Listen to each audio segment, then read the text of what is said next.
Hey everyone. When I, started to pick records to talk about, it's records that, are fun for me to talk about, right? They have some connection to me, some personal connection, some meaning, and I think all of us that are into music, especially into this music that we're a part of, hardcore and punk. It's all personal, and so this record's a little more recent, but still, 14 and a half years. New Low's Harvest of the Carcass, and this is the record release cover. And I think this is a good one to talk about because we can talk about the record and the band, and then talk about that record release show, because I think they both represent what I've said a few times, which is sort of my personal golden age of Boston hardcore, that like late 2000s era when you had almost every other weekend was all kinds of shows at the Elks, at the ICC, and at any number of basements and community spaces across the Boston area. Basement shows, house shows, Oxfam Cafe at Tufts, community spaces on the Harvard campus. I mean, it was just an incredible time for hardcore. And you had the heavy hitters like Have Heart was a band and all that, but you had what I think are sort of like the three bands that define that moment for me. It's like Product of Waste, Rival Mob, and New Lows. And then of course, along with those bands, you had bands like Dead Black. Of course, Mind Eraser, was still playing. I mean, there was no shortage of just incredible bands. When New Lows came out, I think I saw their first or second show at the Elks in May 2007. It was Marauder and All Out War. That was pretty rowdy. And I picked up the demo then, and the demo was raw as hell, and it was intentionally raw as hell. It was really refreshing, and I followed them very closely when they did the record on Locking Out, the 7-inch, and then by the time the Harvest of the Carcass came out, it was just incredible.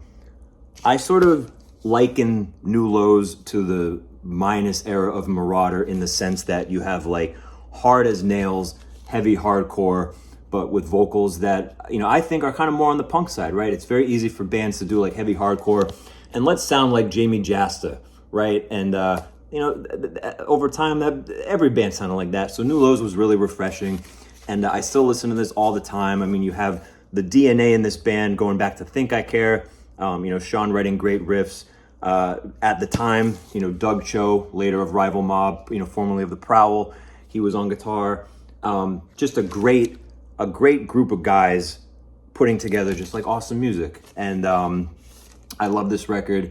But more importantly, that record release show. And if you're a friend of mine, and if you follow me on Instagram, I talk about that show a lot, because that show, like, if it had to be in the textbook of like an example of what I'm talking about, what a stacked lineup. It was Wolf Whistle, Weekend Nachos, Mind Eraser, Think I Care, Product of Waste, and New Lows. And I remember during Product of Waste, the mic went out, and it's on YouTube. You can watch the footage. You didn't even need the fucking mic, because the crowd was singing along. It was just like a powerful moment, and what a great representation of everything that was happening in Boston hardcore at the time.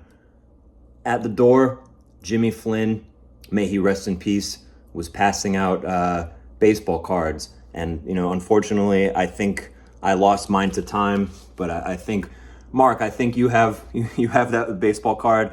But I remember that show, all our friends were there. A lot of people that are probably going to watch this, the whole crew was there. I mean, it was just an incredible show, incredible moment in time. And, there was a time when I used to think, oh, I wish that I was around, in New York in the late 80s to, go to CBGB's and see, Sick of It All, or in in DC in the early 80s and see Minor Threat. And, I come to the point where, like, I'm pretty pleased with who I did see. Not just in this, quote unquote golden era of Boston hardcore, but, sort of just throughout my life, I feel fortunate to have, attended and been a part of what I think is a really great, moment in time with these bands. And even now, right, I'm 38, I go to shows, there's still bands playing, there's still new bands coming out. And so it's really important. I think it took me a while, but you realize the moment that you're in, that's sort of the moment that matters.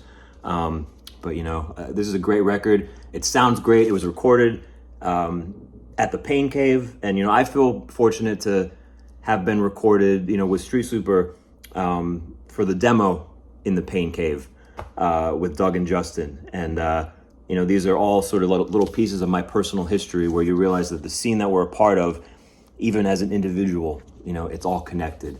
But this is a great record. To me, it represents a moment in time that is just incomparable to I think a lot of other moments. Certainly, definitely in my personal experience as a fan of the music and as someone. So this video is already fucking 5.5 minutes. So all right.